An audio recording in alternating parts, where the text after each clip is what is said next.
নমস্কার প্রিয় দর্শক, অন্নপূর্ণা ভান্ডারের ভেরিফিকেশন নিয়ে বড় ঘোষণা উপমুখ্যমন্ত্রী অগ্নিমিত্রা পালের। তিনি সমস্ত বিষয়টা বুঝিয়ে দিয়েছে।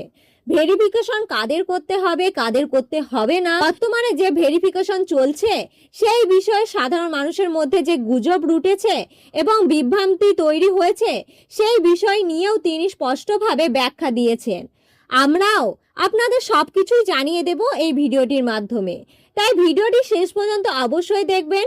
ভিডিওটি ভালো লাগলে একটি লাইক করুন, আর বর্তমানে কোন জায়গা থেকে ভিডিওটি দেখছেন তা কিন্তু কমেন্ট বক্সে লিখে জানাতে ভুলবেন না। আর প্রতিনিয়ত এই ধরনের লেটেস্ট আপডেট সবার আগে পাওয়ার জন্য চ্যানেলটি সাবস্ক্রাইব করে রেখে দিন। ভেরিফিকেশন কোন বিষয় নেই, মানে যারা লক্ষ্মী ভান্ডার পাচ্ছিলেন তাদের নামই ট্রান্সফার হয়ে যাবে অন্নপূর্ণা ভান্ডারে। যারা 1000 টাকা বা 1200 টাকা পাচ্ছিলেন আর 1 মাস থেকে 1500 টাকা পেয়ে তারা আমাদের সরকারের পক্ষ থেকে 3000 টাকা পাবেন।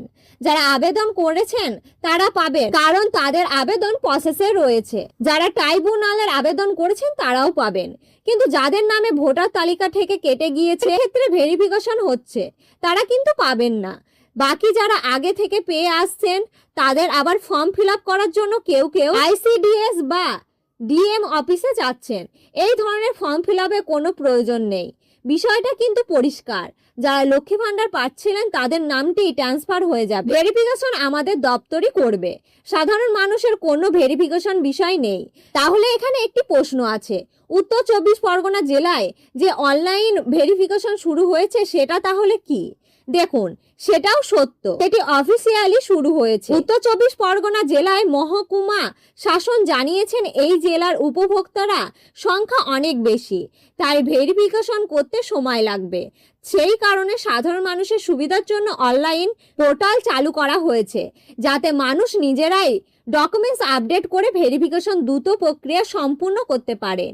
এই ব্যবস্থায় শুধু এই জেলার জন্য করা হয়েছে, অন্য জেলার জন্য এটি চালু হয়নি। ওই জেলার ক্ষেত্রে যেহেতু সংখ্যা বেশি রয়েছে তাই দ্রুত কাজ শেষ করার জন্য এটি চালু করা হয়েছে। অন্য জেলাগুলির ক্ষেত্রে উপভোক্তাদের কোনো কিছু করার প্রয়োজন নেই। ভেরিফিকেশন প্রশাসনিক স্তরে করা হবে। পঞ্চায়েত বা বিডিও অফিসে কর্মকর্তা যোগাযোগ যাচাই করবেন এবং যাদের প্রয়োজন তাদের ডকুমেন্টস চাইতে পারেন। যদি কোনো কাগজ মিসিং থাকে তাহলে প্রয়োজনে আপনাকে জানানো হতে পারে পঞ্চায়েত বা মেম্বারের মাধ্যমে যে নির্দিষ্ট কাগজ জমা দিতে হবে।